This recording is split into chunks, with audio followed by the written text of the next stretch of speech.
No one else had pencils like librarians. I was a small, shy, anxious child with eczema, as fearful as Sheila the Great, as imaginative as Sally J. Friedman. I could play alone for hours, bouncing a pink Spalding ball against the side of our brick house, making up stories inside my head.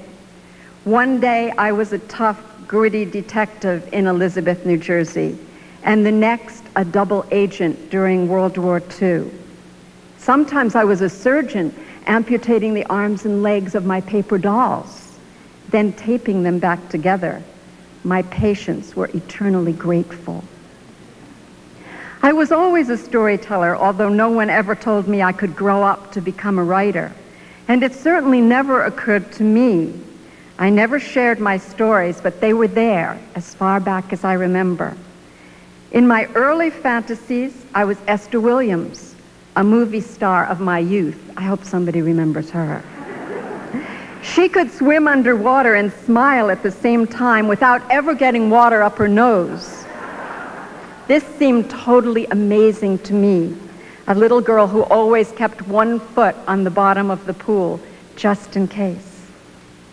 Though I was a reader, and I owned all the Oz books, I bought Nancy Drew mysteries at the Ritz bookshop for 25 cents a piece, and I loved the Betsy Tacy series.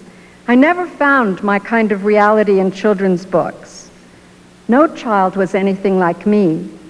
No child thought the kinds of things I did, leading me to believe I definitely wasn't normal, which my brother, who is here, might say is true.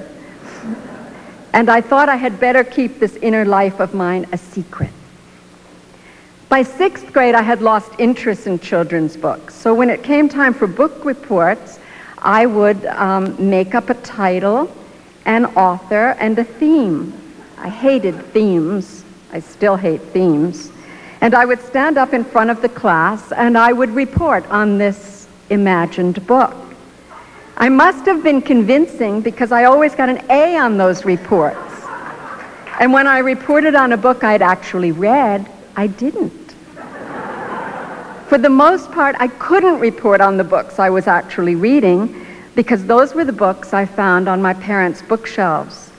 Saul Bellows' Adventures of Augie March, Ayn Rand's The Fountainhead, Salinger's Catcher in the Rye, and an illustrated copy of Lysistrata I found particularly interesting. I loved those books. I may not have understood everything in them, but they gave me a glimpse into the secret world of adults, which is what I was after. And I'll always feel grateful and connected to those authors.